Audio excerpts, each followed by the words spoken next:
A warm welcome friends to our YouTube channel aspiring minds. आज हम लोग अपना स्टार्ट करने जा रहे हैं नया topic work power and energy का, जो कि फिज़िक्स का टॉपिक है। जैसा कि हम लोग जनरल नॉलेज के अंडर में फिज़िक्स पढ़ रहे हैं, जितनी आपके कम्पिटिटिव एग्ज़ाम जैसे कि एसएससी सीपीओ हो गया, या फिर आपका एफ कैट हो गया, या फिर आपका जो भी एग्ज़ाम में जनरल नॉलेज आती है उससे में जो फिज़िक्स सब्जेक्ट है उससे जो भी एक कॉमन नॉलेज जो कि एक स्टूडेंट को आनी चाहिए उससे रिलेटेड हम लोग टॉपिक्स पढ़ रहे हैं। हम लोग ने अपना फोर्स और फ्रिक्शन वाला टॉपिक पढ़ लिया है, ठीक है। तो आज हम लोग वर्क पावर एनर्जी पढ़ रहे हैं। तो ठीक स्टार्ट करते हैं।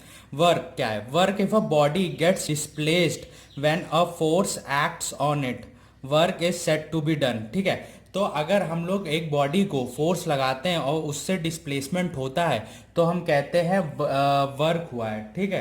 तो इसका मैं एग्जांपल दिखाता हूँ, एक मिनट।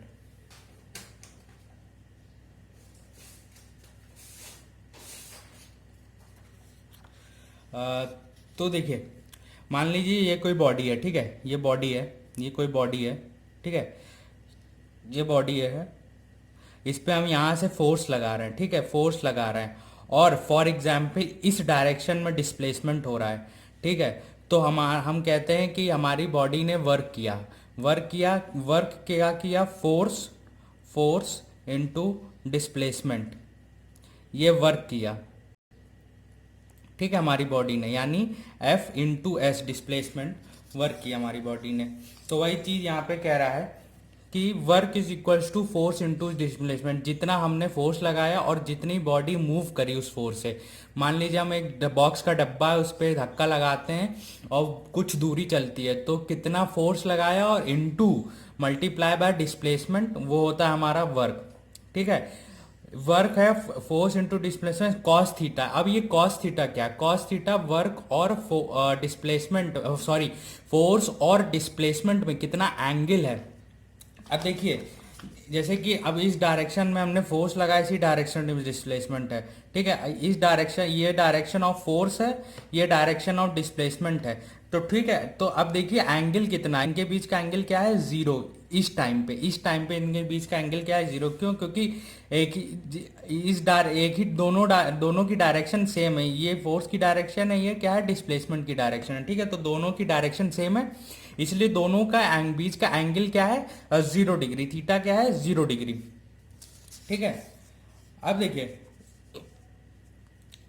पहली बात तो, और वर्क स्केलर क्वांटिटी है, ये याद रखिएगा, एग्जाम में पूछ सकता है वर्क कैसी क्वांटिटी है। वेक्टर स्केलर क्वांटिटी में हमने शुरुआत कई लेक्चरों में बता दिया था कि वेक्टर स्केलर क्वांटिटी होती क्या है, ठीक है। और अब देखिए, पहला केस देखिए, cos theta is angle between force and displacement. Case one, when theta is equal to 0, यानी जो थीटा एंगल है, जो कि फोर्स और डिस्प्लेसमेंट के बीच का एंगल है, वो अगर जीरो है, ये वाली केस है, ठीक है। ये वाली केस है, जीरो वाली ये वाली केस है, अगर फोर्स और डिस्प्लेसमेंट का एंगल 0 है, ठीक है। तो then force and displacement are in same direction. जैसा कि मैंने कहा एंगल 0 मतलब दोनों एक सेम डायरेक्शन में है। अगर उनके बीच का एंगल 90 डिग्री है, 90 डिग्री है, यानी कि अगर मान लीजिए ये फोर्स लगा रहे हैं और इधर डिस्प्लेसमेंट हो रहा है, ये फोर्स है, ये इधर डिस्प्लेसमेंट, तो ये क्या हो गया? Angle theta is equals to 90 degree, ठीक है। ये हो गया डायरेक्शन। तो इसी को कह रहा है कि then so work done is 0। तो हमारा वर्क डन क्या कहलाता है? 0। इसका एग्जाम्पल देखिए, जैसे कुली होता है, राइट। कुली अपने अपने क्या बोलते हैं, सर पे सामान लेके चलता है, ठीक है। तो कुली ने अपने सर पे सामान रखा, ऊपर की तरफ फोर्स लगाया और चल वो ऐसे रहा है, ठीक है। तो क्या हो जाएगा उस टाइम? उसने क्या कहते हैं, जनरली ऐसे देखा जाए तो आपका सामान स्टेशन से लेकर के ट्रेन पे चढ़ाता है, बट ऐसा देखा जाए कि वर्क वो क्या करता है? 0 करता है, क्योंकि रूल के हिसाब से, मतलब एक प्रैक्टिकली, अगर थ्योरेटिकली देखें तो, राइट। अब देखिए, अब नेगेटिव वर्क क्या होता है? नेगेटिव वर्क यानी अगर थीटा 90 और थीटा अगर जो कि ग्रेटर देन 90 हो और लेस देन 180 हो, तो इस केस में हमारा क्या होता है? नेगेटिव वर्क, ठीक है। तो 3 केस हमने पढ़ ली। जब थीटा 0 है तब थीटा 90 है, और कब थीटा 180 है, राइट। अब देखें unit of work in SI. SI की यूनिट क्या है? जूल है, याद रखिएगा। एसआई यूनिट क्या है? जूल है वर्क की। एंड इन सीजीएस, सीजीएस एक सिस्टम होता है जिसमें ईआरजी है, अर्ज कह सकते हैं आप, अर्ज, ठीक है। अब देखिए पावर क्या होती है। पावर क्या होती है? The rate at which the work is done is called power and it is defined is, तो rate of doing work is power, ठीक है। कितने रेट से वर्क किया गया उसे कहते हैं पावर। वर्क अपॉन टाइम, अब देखिए work into speed, sorry displacement upon time, ठीक है। अब देखिए इस डिस्प्लेसमेंट अपॉन टाइम क्या होता है? वेलोसिटी या स्पीड कह सकते हैं, right. Displacement upon time velocity या स्पीड कह रहे हैं, वेलोसिटी, ठीक है। क्यों? हमने पहले लेक्चर में पढ़ाया था कि क्या होता है, डिस्प्लेसमेंट या डिस्टेंस अपॉन टाइम होता, डिस्टेंस अपॉन टाइम स्पीड होता है, डिस्प्लेसमेंट अपॉन टाइम वेलोसिटी होता है, राइट। स्पीड स्केलर क्वांटिटी है, वेलोसिटी वेक्टर क्वांटिटी है, राइट। वेक्टर क्वांटिटी यानी वेलोसिटी का एक डायरेक्शन है, ठीक है। अब देखिए power, power is equal to force into speed या वेलोसिटी हम लिख सकते हैं, फोर्स इनटू स्पीड या वेलोसिटी। एसआई यूनिट क्या है पावर की? वाट, जूल्स पर सेकेंड यानी वाट कह सकते हैं हम लोग इसे। एसआई यूनिट क्या है? वाट। अब देखिए, अब देखिए एनर्जी क्या है? Energy capacity, capacity of doing work by a body.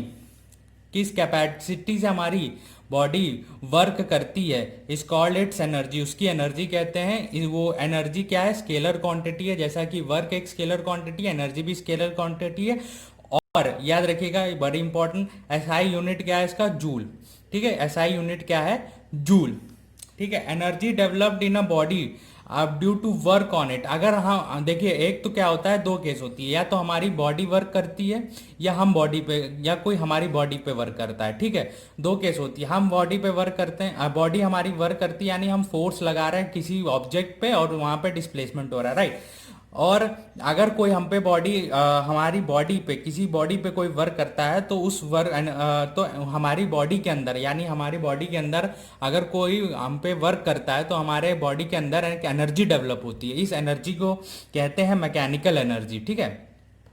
ये दो तरह की होती है, पोटेंशियल एनर्जी होती है और काइनेटिक एनर्जी होती है। याद रखिएगा मैकेनिकल एनर्जी आपकी दो तरह की होती है, पोटेंशियल एनर्जी होती है और काइनेटिक एनर्जी होती है, ठीक है। अब देखिए पोटेंशियल एनर्जी क्या होती है? The capacity of work developed अब in a body due to its position is called its potential energy. यानी एक कोई जो कि energy, the capacity of doing work developed in a body due to its, यानी जब एक बॉडी कोई किसी पर्टिकुलर पोजीशन पे है, राइट, तो उस टाइम जो उसके कैपेसिटी होती है वर्क करने की, ठीक है, उसे कहते हैं हम पोटेंशियल एनर्जी, ठीक है। एक उस टाइम, जैसे कि मान लीजिए हमारी बॉडी एक पोजीशन पे फॉर एग्जांपल रेस्ट पे है, राइट, तो उस टाइम पे जो हमारी कैपेसिटी होगी काम करने की उसे क्या हम कहेंगे? हम पोटेंशियल एनर्जी, ठीक है। अब एनर्जी ऑफ, जैसे कि एग्जाम्पल देखिए, एग्जाम्पल आ जाता है क्वेश्चन में कि एग्जाम्पल क्या होते हैं, या तो दे देगा कि आपको ये किसका एग्जाम्पल है, तो एनर्जी ऑफ अ स्ट्रेच्ड और कंप्रेस्ड रिंग्स, यानी जब एक स्प्रिंग देखी होगी आपने, स्प्रिंग जब अपनी नॉर्मल पोजीशन में होती है यानी कंप्रेस्ड होती है, राइट, तो उसमें जो एनर्जी होती है उसको कहते हैं हम पोटेंशियल एनर्जी, ठीक है। और जब हम इस स्प्रिंग को खींच देते हैं और एक पोजीशन पे छोड़ देते हैं तो उस टाइम जो एनर्जी होती है उसको भी कहते हैं हम पोटेंशियल एनर्जी, ठीक है। तो जब हमने स्प्रिंग अपनी कंप्रेस्ड पोजीशन में और जब हमने स्ट्रेच कर दी उस टाइम जो एनर्जी हुई उसे कहते हैं पोटेंशियल एनर्जी, ठीक है। Energy of water collected at a height, जैसा कि काफ़ी ऊंचाई पे जब पानी कलेक्ट कर दिया जाता है और फिर उसको छोड़ा जाता है, राइट, जैसे कि टरबाइन पे छोड़ा जाता है हाइड्रो इलेक्ट्रिक जनरेट करने के लिए, तो बड़ी ऊंचाई से पानी गिराया जाता है, राइट, बांध, जहाँ बांध होते हैं, तो उस एनर्जी जो कि वाटर के अंदर होती है काफ़ी ऊंचाई पे उसे कहते हैं हम पोटेंशियल एनर्जी। और जब एक तीर धनुष में, धनुष को हम एक स्ट्रेच कर देते हैं, राइट, स्ट्रेच करने के बाद छोड़ते हैं, तो जब हम इस पूरी तरह उसे स्ट्रेच कर देते हैं तो उसमें एक पोटेंशियल एनर्जी डेवलप्ड हो जाती है, राइट। अब देखते हैं काइनेटिक एनर्जी क्या होती है। तो काइनेटिक एनर्जी होती है energy possessed by a body due to its motion is called kinetic energy, ठीक है। जो कि एनर्जी जो कि एक बॉडी के अंदर उसके मोशन की वजह से होती है, मोशन यानी जब वो कोई मूवमेंट करता है, राइट, मूवमेंट हो रही है उस टाइम जो एनर्जी उसके अंदर होती है उसकी बॉडी के, ठीक है, तो उसे कहते हैं हम kinetic energy. Possessed by body due to its motion is called kinetic energy. Kinetic energy की वैल्यू होती है हाफ एम वी स्क्वायर, जिसमें m है आपका mass, m is equal to mass and v is equal to velocity, ठीक है। और kinetic energy जो होती है वो half M V square 1/2 M V square के बराबर होती है, ठीक है। अब जो फ्लाइंग एरोप्लेन होता है आपका, फ्लाइंग एरोप्लेन, उड़ता हुआ हवाई जहाज, उसमें काइनेटिक एनर्जी और पोटेंशियल एनर्जी दोनों होती है। याद रखिएगा, जो उड़ता हुआ हवाई जहाज है उसमें काइनेटिक एनर्जी और पोटेंशियल एनर्जी दोनों होती है, राइट। तो अब हम लोग अगली चीज पढ़ते हैं।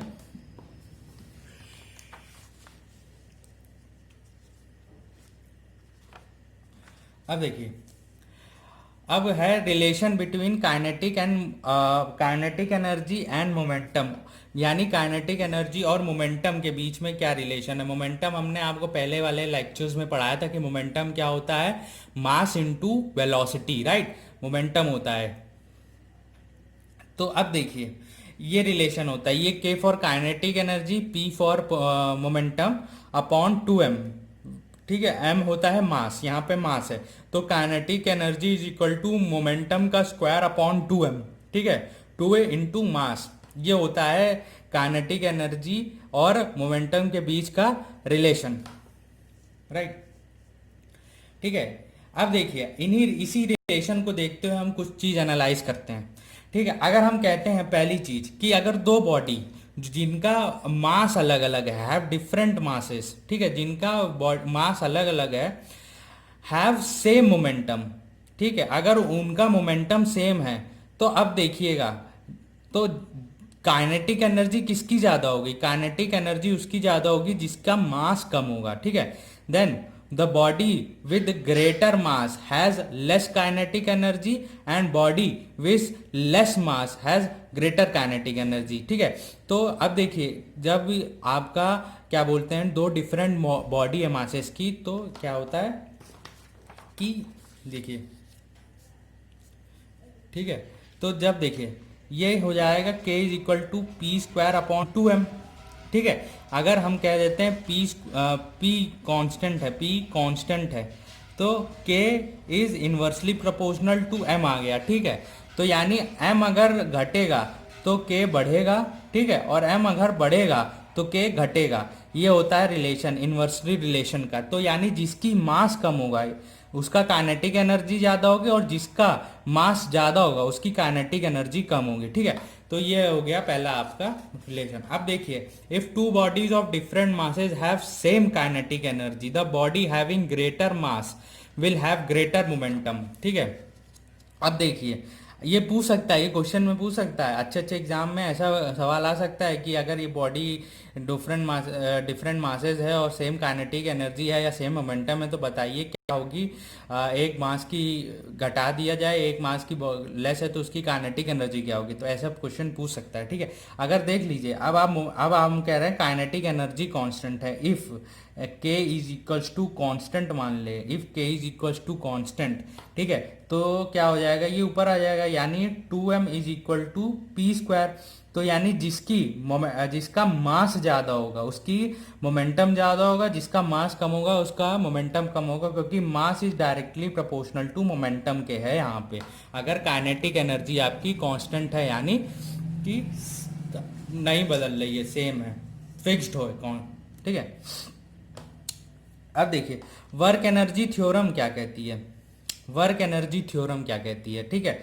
It states that the work done on the body और by the body is equal to net change in kinetic energy, कि अगर किसी बॉडी पे काम किया गया है या किसी बॉडी ने काम किया गया है, तो जो वर्क डन है वो होता है net change in kinetic energy, यानी बॉडी काम करने से पहले कितनी काइनेटिक एनर्जी थी और बॉडी के काम करने के बाद कितनी काइनेटिक एनर्जी है, ठीक है।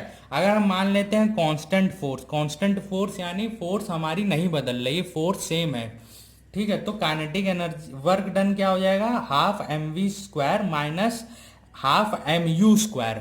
मतलब इसका क्या हुआ कि एक ये हो गई आपकी फाइनल काइनेटिक एनर्जी जो कि बॉडी के वर्क करने के बाद है, और ये काइनेटिक एनर्जी वो की बॉडी के वर्क करने के पहले है, राइट। यही कहता है आपका work energy theorem.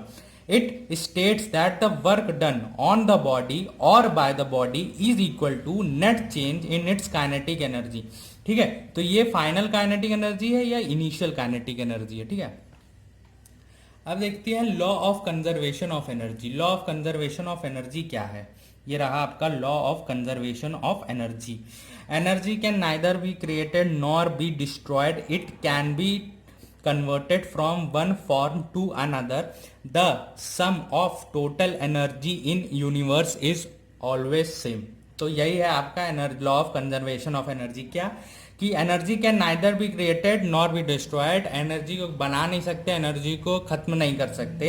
It can be converted from one form to another, ये एक फॉर्म से दूसरे फॉर्म में कन्वर्ट होती है बस।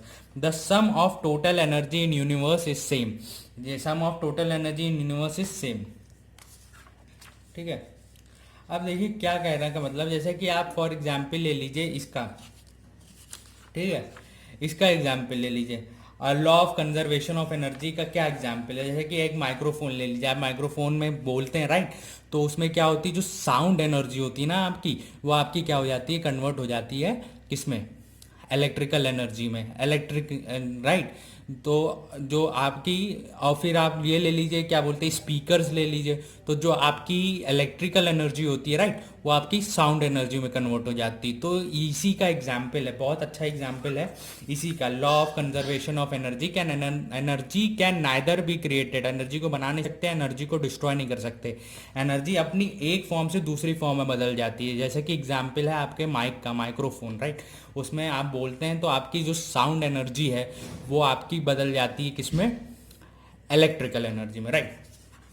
चलिए अब इसी को देखना है कि total mechanical energy of the system remains constant, यानी देखिए पूरी जो मैकेनिकल एनर्जी है सिस्टम की रिमेन कांस्टेंट है, ठीक है, बराबर रहती है। यानी अगर आपकी मैकेनिकल एनर्जी का क्या मतलब है, मैकेनिकल एनर्जी का मतलब है आपकी पोटेंशियल और काइनेटिक एनर्जी। पोटेंशियल एनर्जी क्या है और काइनेटिक एनर्जी क्या, अभी हमने डिस्कस किया, राइट।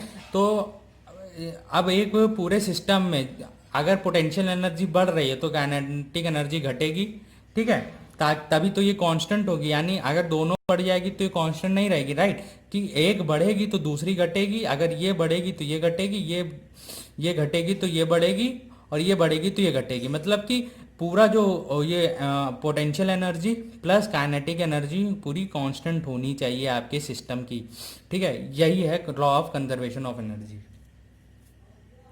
जैसे कि आप एक बॉल ऊपर फेंकते हैं, राइट, बॉल ऊपर फेंकते हैं तो बॉल के क्या होती है, एक एक जाके पहले काइनेटिक एनर्जी घटती, जैसे बॉल ऊपर फेंकी आपने तो जो उसमें काइनेटिक एनर्जी होती है, राइट, वो घटती चली जाती फिर, और पोटेंशियल एनर्जी एकदम बॉल जाके जैसे ही टॉप पे पहुंच जाती है, एक हाइट अटेन कर लेती है, राइट, उस पर पोटेंशियल एनर्जी आपकी क्या हो जाती है, मैक्सिमम हो जाती है। फिर वहां से पोटेंशियल एनर्जी जब बॉल नीचे आती है, राइट, तो पोटेंशियल एनर्जी घटती काइनेटिक एनर्जी बढ़ती है। तो ये बहुत ही अच्छा एग्जाम्पल है क्या, ये टोटल एनर्जी कांस्टेंट का, ठीक है। जैसा कि बॉल आपने ऊपर फेंकी, आपने जैसे कि बॉल उछालते नहीं, ऊपर उछाली आपने बॉल, तो क्या हुआ कि उस टाइम क्या हुआ कि जो पोटेंशियल एनर्जी है वो बढ़ने लगती है, काइनेटिक एनर्जी घटने लगती है, और एक टाइम बॉल ऊपर पहुंचती है एक हाइट पे, फिर उसके बाद नीचे गिरने लगती है, राइट। तो उस हाइट पे क्या होती है, मैक्सिमम हो जाती है पोटेंशियल एनर्जी, और काइनेटिक एनर्जी क्या हो जाती है, कम, ठीक है, मिनिमम। फिर उसके बाद काइनेटिक एनर्जी बढ़ती है, पोटेंशियल एनर्जी घटते फिर बॉल नीचे चली जाती है, ठीक है। तो ये एग्जाम्पल है। अब देखते हैं कन्वर्जन क्या है। Conversion between different system of unit, ये थोड़ा याद रखिएगा कि कभी कभार पूछ लेता है कि एक जूल किसके बराबर है, एक न्यूटन मीटर के बराबर। One newton 1 metre, 1 joule is 10⁻⁷ ERG। ERG क्या है? हमारी वर्क का CGS सिस्टम में यूनिट है, ठीक है। 1 किलोवाट क्या होता है? 10⁻³ वाट, या 3.6 इंटू 10⁻6 जूल। 1 हॉर्स पावर क्या होता है? 746 वाट। 1 मेगावाट क्या होता है? 1 किलोवाट होता है 10⁻³ वाट। 1 मेगावाट होता है 10⁻6 वाट। और 1 कैलोरी होती है 4.2 जूल, राइट। तो ये चीज याद रख लीजिए। कभी कभार एग्जाम में यूनिट पूछ लेती है कि 1 हॉर्स पावर कितने वाट के बराबर है, या 1 मेगावाट कितने वाट के बराबर है, किलोवाट कितने वाट के बराबर है, 1 जूल कितने अर्ज के बराबर है, राइट, या 1 कैलोरी कितने जूल के बराबर है, ठीक है। तो यहीं पे हमारा यहाँ का lecture work, power and energy खत्म होता है। ये चैप्टर यहीं फिनिश होता है। अगले में हम लोग ग्रेविटेशनल और मैग्नेटिज्म पढ़ेंगे, राइट। अगर आपको ये चैनल पसंद आया हो, लेक्चर पसंद आया हो, तो definitely like, share, subscribe and comment करें। Thank you.